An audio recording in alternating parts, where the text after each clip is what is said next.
पुस्तकाचं नाव सोन्याच्या धुराचे ठसके. लेखिका डॉक्टर उज्ज्वला दळवी. अभिवाचक वसुंधरा पर्वते.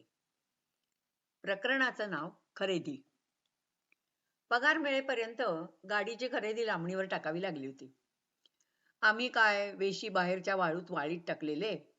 त्या उन्हाळ्यात चालत बाजारामध्ये पोचणं अशक्य होतं.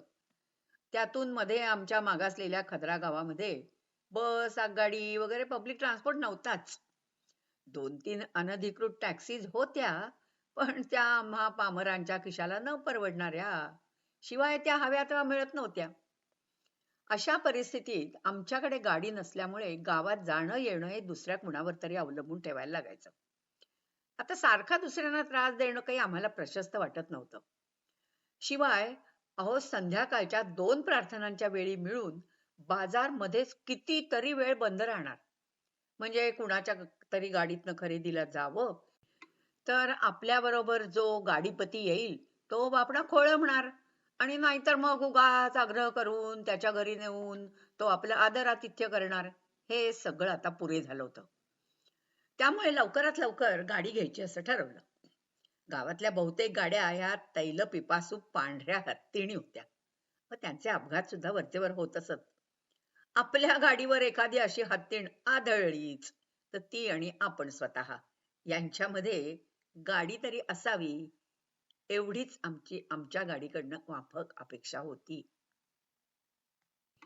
त्याशिवाय आम्हाला बाजारात जाता येता यावं हाही हेतू होताच. उम्मखदरामध्ये गाड्यांची 1-2 मोठी गराजेस होती. त्यांच्यामधल्या नव्या कोऱ्या चकचकीत गाड्या आम्ही पाहिल्या पण होत्या. मग आम्ही चौकशी केली. गाडी कुठल्या गराजमधनं घ्यावी? वेडे आहात का? नवी गोडी गाडी गराजमधून घेऊन या वाळवंटामध्ये घुसवलीत की गेलेच पैसे फुकट. गराजमधून नाही, हराजमधून. हराजमधून म्हणजे गाड्यांच्या बाजारातून. साधारणपणे बरीचशी सेकंड हँड गाडी घ्या, असा आम्हाला मौलिक सल्ला मिळाला. हराज म्हणजे तो, हो हो हो, तोच तोच, मेंढ्यांच्या बाजारा शेजारी भरतो तोच. कुठली गाडी घ्यायची ते पटापट ठरवायचं. हराजमध्ये जास्त फेऱ्या मारल्या ना की माणसांना मेंढ्यांचे रोग होतात श्वासामधून. या गावामध्ये बुरखा घातला नाही तर छड्या बसतील. रमादानमध्ये घराबाहेर हातातोंडाची गाठ पडली तर शिक्षा होईल. घरामध्ये भलत्या देवाचा फोटो ठेवला तर कारावास भोगावा लागेल. असं आधी या गावात आलेली मंडळी सतत धाक घालत राहिली होती आम्हाला. आता तर काय श्वास घ्यायची पण चोरी झाली. मग आमच्या दीनदयाळ शेजाऱ्यांनी म्हणजे डॉक्टर करीमनी कार मेकॅनिकचा कोर्स केला होता, ते आम्हाला कळलं. या करीमची विभूती जगाच्या कल्याणासाठीच असल्यामुळे त्यांनी हा कोर्स सुद्धा कुणाला गरज लागली तर केलेला असावा, या उदात्त विचारांनीच केला होता. हे त्याच्या गाडीतून हराजला गेले. हे हराज म्हणजे नव्या हॉस्पिटलमधून जवळच पाय, खूर, चाक यांच्या वर्दळीमुळे वाळू दबून अधिक सपाट झालेलं एक अस्ताव्यस्त मोकळं पटांगण होतं. त्यावर एका बाजूला शेकडो मेंढ्यांचे विस्कळीत कळप आणि धनगरांचे घोळते घोळके होते. मेंढ्यांचा बे बे बे असा कलकलाट चालला होता. धनगर आरडाओरडा करीत होते. हा सुकल गनम म्हणजे मेंढ्यांचा बाजार. पटांगणाच्या दुसऱ्या भागामध्ये मेंढ्यांसारख्याच बेशिस्त पसरलेल्या शेकडो गाड्या होत्या आणि त्यांच्या भोवती जमलेल्या गिराहिकांचे जथे होते. इथले विक्रेते करण्यामधून तारस्वरात ओरडून गाड्यांचं वर्णन आणि त्यांच्या किमतीचा पुकारा करीत होते. हाच तो हराज. इथे अहो Mercedes, Toyota Corolla, Nissan Bluebird, Caprice classic अशा नव्या कोऱ्या महागड्या गाड्या सुद्धा होत्या. शिवाय वाळवंटामध्ये निर्दयपणे पिटाळल्यामुळे झिजून घासून जवळ कामातून गेलेलं कंडम डबड सुद्धा होतं. या नव्या कोऱ्या गाड्या इथे कशा आल्या विकायला? त्या गराजमध्ये का नाही ठेवल्या? याने आश्चर्याने विचारलं. त्याचं काय आहे, या बेदूंना सरकारी बँकांकडून नव्या गाडीसाठी पूर्ण रकमेचं कर्ज मिळतं. त्याच्यासाठी तारण ठेवावं लागत नाही की त्याच्यावर व्याज द्यायला लागत नाही आणि ते फेडायची घाई नसते. मग बेदू काय करतात, तसं कर्ज घेतात, नवी मर्सिडीज घेतात आणि मग या हराजमध्ये येईल त्या किमतीला विकतात. जी रक्कम मिळते तिच्यामध्ये चैन करतात. आता खरंच जर गरज असली तर त्यातल्या थोड्याशा पैशामधून एखादी जुनाट काम चलाऊ गाडी घेत. कर्ज फेडायची वेळ येईल कधीतरी, त्यावेळचं त्यावेळी बघून घेऊ, असा पोक्त विचार करून बाकीश्री शिल्लक फस्त होते. करीमने खुलासा केला. असली गाडी स्थानभ्रष्ट होऊन गराजमधून हराजमध्ये पोचली की खुर्ची गेलेल्या मंत्र्यासारखी तिची किंमत कोसळते. असल्या गाडीचा सौदा पटवता आला तर उत्तम, पण मला वाटतं की या देशामध्ये पहिलीच गाडी घेताना अशातली घेऊ नकोस. एखादी जुनीशीच घे. तिच्यातून थोड्याशा वाळवंटाच्या चक्रा कर, म्हणजे तुला वाळूच्या हायवेचा ट्रॅफिकचा अदमास येईल. तेवढा सराव झाला की आपण परत येऊ की नव्यातली गाडी निवडायला. करीमनी व्यवहारी धोरण सांगितलं. पण विक्रेता कुठलीही गाडी चालवून बघायला देईच ना. एकदा बॉनेट उघडून दाखवतो. इंजिन पटलं तुम्हाला तर घ्या. तो मगरुरीने गुरकावला. जन्माची जोडीदारी निवडायला जायचं, पण तिच्याशी बोलायचं मात्र नाही. तिचा बाप एकदाच तिचा घोंगट उचलून तिची छबी दाखवेल. पसंत पडली तर होकार द्यायचा. असाच काहीसा हा मामला होता.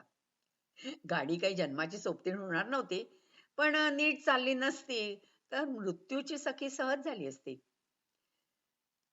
त्या करीमनी मेकॅनिकचा कोर्स शोधित केला होता, पण संभाषण चातुर्याचा उदंड साठा त्याला जन्माआधीच देवाने देऊन ठेवला होता. गप्पा मारता मारता त्यांनी आवडलेल्या गाडीची यथास्तुत शास्त्र शुद्ध तपासणी केली आणि मग त्या विक्रेत्याला तिच्यातूनच गावातल्या मतबखात नेऊन भाजलेली कोंबडी खायला घातली. मधल्या काळामध्ये दोघांनी किती सिगरेटी फुंकल्या त्याची काही गणती नाही. बघण्याच्या कार्यक्रमामध्ये गाडीची चालचलणूक व्यवस्थित आहे ही खात्री पटली आणि मग त्याला ती गाडी पसंत पडली. ह्यानी तिची पूर्ण किंमत रोखीने चुकती केली. पण विक्रेता म्हणाला, उद्या घेऊन जा गाडी. आज नाही न्यायची? आपल्याला रकमेची पावती सुद्धा मिळालेली नाहीये. हे घाबरले. तो बरोबर म्हणतोय, आज नाही नेता येणार गाडी. पैसे देऊन झाले की एक रात्रभर गाडी हराजमध्येच ठेवायची पद्धत आहे. तसा काही नियम नाहीये, पण तुम्ही निश्चिंत राहा. उद्या येऊ आपण दोघे. करीमनी यांची समजूत घातली. पूर्वीच्या काळी आपल्याकडे लग्नानंतर गर्भाधानापर्यंत वधू माहेरीच राहत नव्हती का? कळलं पण वळलं मात्र नाही. अहो, भरभक्कम पैसे देऊन आलेल्या जावई बापूंचा रात्रभर डोळ्याला डोळा काही लागला नाही. करीमनी कान डोळे फाडून पारखलेली गाडी आम्ही डोळे झाकून घेतली आणि कान भरून ऐकली. ही गाडी अरबी बोलत असे. गाडीचे दिवे चालू आहेत, गाडीचा दरवाजा उघडा आहे, पेट्रोल संपत आलं आहे, वगैरे वगैरे. पूर्वीच्या मालकानी तिला वाळवंटामध्ये वेगाने पिटाळली होती बहुतेक. तिच्या विंडस्क्रीनवर तापलेल्या वालुका निकरांचा मारा झालेला होता. ते कण त्या काचेमध्ये गोंदले गेले होते. वाळवंटात पळणारी स्त्रीलिंगी गाडी गोंदवंट हवंच. निव्वळ चमत्कार म्हणून ड्रायव्हर समोरची काच मात्र पुरेशी पारदर्शक होती. बाकी सारं त्या गोंदवणाच्या गोशामध्ये गुरफटलेलं होतं. गाडी घेतल्यानंतर आम्ही गावामध्ये फिरायला निघालो. पहिल्यांदा गावाच्या बाजारात जाऊया, नंतर आपल्या गाडीतून मनमुराद भटकून गाडीची नीट ओळख करून घेऊया, गावाची पण ओळख करून घेऊया, असं आम्ही ठरवलं. आम्ही इथे येताना प्रवासामध्ये बरोबर कमी सामान असावं म्हणून पुस्तकांना फाटा दिला होता. तर आता गावात फिरताना नजर पुस्तकांचं दुकान शोधायला लागली. बुकशॉप म्हणवणाऱ्या सगळ्या दुकानात अधाशासारखे शोधत गेलो, पण तिथे भिंती भरभरून एक तर धार्मिक पुस्तकांच्या प्रती होत्या, नाही तर मग कित्ते, वह्या आणि डायऱ्या. अहो, आडगाव आहे हे. इथे ज्ञानाच्याच काय कुठल्याही धनाचे साठे दिसणं शक्य नाही. आमचं या बाबतीत एकमत झालं. या गैरसमजाचं निराकरण शेजारच्या चाळीत झालं. आमचं गाव खरं तर त्या काळात अतिशय लहान होतं, पण तरी देखील तिथल्या सोन्याच्या धनाढ्य बाजारात आमचे डोळे अक्षरशः दिपले. उघड्यावर मांडून ठेवलेले एवढे दागिने आम्ही कधीच पाहिले नव्हते. अनेक प्रकारची देखणी कर्णफुलं, घसघशीत अंगठ्या, सोन्याच्या नख्या, नाजूक बांगड्यांच्या तरातरा, जाडजूड गोठ पाटल्या वळी, गळा भरून टाकणाऱ्या सोन्याच्या माळा, वक्षभाग ओढणीप्रमाणे पूर्ण झाकून टाकणारे 30-40 नाजूक सरींनी बनलेले जड हार आणि या सगळ्यांवर कडी करणाऱ्या, दोन्ही खांद्यावरून पुढे येऊन सगळं अंग झाकणाऱ्या सोन्याच्या शाली किंवा जुली. आणि हे सगळं कपाटामध्ये ठेवलेलं नव्हतं, थेट दाराबाहेर पर्यंत ओसंडत होतं. अशी सोन्याच्या जुलींची, हारांची डझनभर दुकानं तिथे हरीने लखलखत होती. राजा सुलेमानच्या सोन्याच्या खाणी या देशाच्या नैऋत्याला होत्या म्हणे, पण पूर्व प्रदेशातली ही लहानशी गल्ली म्हणजे जणू त्या खाणीतून उगम पावलेली एक सोन्याची झगमगती नदी सुवर्णरेखाच होती. आम्ही सोन्याच्या दुकानात असताना सला म्हणजे प्रार्थनेची वेळ झाली. दुकानाचा मालक निघाला प्रार्थनेला. जाताना आम्हाला त्याने हाकारलं, या अल्ला वक्त सल्ला है, चला चला प्रार्थनेची वेळ आहे आता. आम्ही दुकानाबाहेर पडलो. वाटलं की आम्ही बाहेर पडलो की त्याला दुकान बंद करता येईल, पण अहो ते दार तो तसंच उघडं टाकून गेला सुद्धा. आजूबाजूला आणखी अशीच दुकानं, आतमध्ये मालक नव्हता आणि तरीही उघडी होती. हॉटेलमध्ये खाण्याच्या वस्तू काउंटरवर मांडून ठेवल्या होत्या. विक्रेते जागेवर नव्हते, पण दारं सताड उघडी. सला संपल्यावर आम्ही परत त्या दागिन्यांच्या दुकानात गेलो. तेव्हा ना मालक पुण्याचं गाठोडं घेऊन परतला होता. त्याला विचारलं, तू दुकान बंद का नाही केलंस? अहो कुणी माल उचलला असता तर? प्रार्थनेच्या वेळी दुकानात खरेदी विक्री होता कामा नये असा नियम आहे. अहो दुकान बंद असलं पाहिजे असं काही नाहीये. अल्लाच्या प्रार्थनेच्या पवित्र वेळात अहो सोनच काय, दुकानातला कागदाचा कपटा उचलायचं कोणाचं धाडस होणार नाही. क्षुल्लक लाख मोलाची सोन्याची झूल चोरून हा अनमोल विश्वास हिरावून घ्यायची हिंमत कोणाला होत नसावी. काल परत्वे या विश्वासाचं मोल उणावत गेलं. रोज बाहेरून येणाऱ्या परकीयांच्या लोंढ्यांनी जगभरातल्या लबाडीचं वाण याही देशामध्ये लुटलं गेलं. आता काय इथली माणसं दुसऱ्याला लुटायला शिकली आहेत आणि भर दिवसा रोज दरोडेही आता पडतात. मग गेलो फार्मसीत. तिथे आम्हाला काही रोजच्यातली औषधं घ्यायची होती. कित्येक वर्षात पुण्या मुंबईत न दिसलेलं वैद्यनाथ लाल दंतमंजन आणि डेंट टॉनिक तिथे दिसलं. आम्ही ती औषधं नवलाईनी बघत असताना दुकानामधला पाकिस्तानी माणूस तिथे आला. हो, ही हिंदी दवा फार चांगली असते हं दातांना. अहो या गावातले सगळे सौदी हीच वापरतात. त्यांचा हिंदी दवाईवर पूर्ण विश्वास आहे. पण याच गावानी आम्हा हिंदी डॉक्टरांवर मात्र सुरुवातीला पूर्ण अविश्वास दाखवलेला होता. या अत्यंत कर्मठ गावात बायकांच्या अंतर्वस्त्राचं प्रशस्त दुकान भर रस्त्यावर निऑनचे डोळे मिचकावीत उभं असलेलं बघून मलाच लाजायला झालं. इथल्या बायका सर्रास तिथे जाऊन तिथल्या लेबनीज विक्रेत्यांकडून भरघोस खरेदी करत होत्या. जोरात चालला होता धंदा. आता मात्र नवा कायदा झालाय. बायकांच्या अंतर्वस्त्राच्या दुकानात विक्रेते म्हणून काम करायला पुरुषांना कायद्याने बंदी केली. आमच्या खदरातल्या नर्सेसनाही या अंतर्वस्त्रांचं अतिवेड किंवा आंतरिक ओढ होती. पाश्चात्य देशीची कुठलीही नर्स सुट्टीवर जायला निघाली की यांची भली थोरली यादी तिच्या गळ्यामध्ये पडे. एक वेल्श नर्स सुट्टीवरून परत आली तेव्हा सौदी कस्टम्सवाल्यांनी तिची अगडबंब बॅग संशयाने उघडली. आतमध्ये काय असेल? हो, वेगवेगळ्या प्रकारांची आणि आकारांची 180 अंतर्वस्त्र होती. त्यांनी घाईघाईने बॅग बंद केली आणि तिला जवळजवळ तिथून हाकललीच. नंतर कित्येक दिवस तो पापक चालनासाठी मस्त घासत होता म्हणे बिचारा. खदराच्या बाजाराच्या मधल्या विस्तीर्ण चौकामध्ये दर शुक्रवारी सकाळी खुला बाजार भरायचा. म्हणजे अगदी आपल्या गावाच्या आठवड्याच्या बाजारासारखाच. चौकाच्या चारी बाजूंनी तिथे आधीपासून असलेल्या दुकानांच्या खोक्यांच्या पुढ्यात घोंगड्यांची नाहीतर विणलेल्या झावळ्यांच्या कनातींची पालं उभारली जात आणि त्यांच्या समोर रस्त्यावर सतरंजा अंथरून माल मांडला जाईल. चौकाच्या मधोमध एक पाऊलभर उंचीचा चांगलाच लांब रुंद चौथरा होता आणि त्याच्यावर सुद्धा अधेमध्ये चालण्यापुरती जागा सोडून पथाऱ्या पसरल्या जात असत. तिथे चांदीच्या माळा, कंबरपट्टे, भिगबाळ्या, टरकॉईसच्या अंगठ्या होत्या. तसंच अख्खी लवंग, दालचिनी, जायफळ, वेलची, मिरी, अख्खी सुकी लिंब अशा मिश्रणाच्या म्हणजे खपशाच्या मसाल्याच्या छोट्या छोट्या बादल्या होत्या. शेंदे लोणाच्या लाद्या, लोकरीच्या घोंगड्या, लोकरी सकटची मेंढ्यांची कातडी असं काही बाही तिथे ठेवलेलं होतं.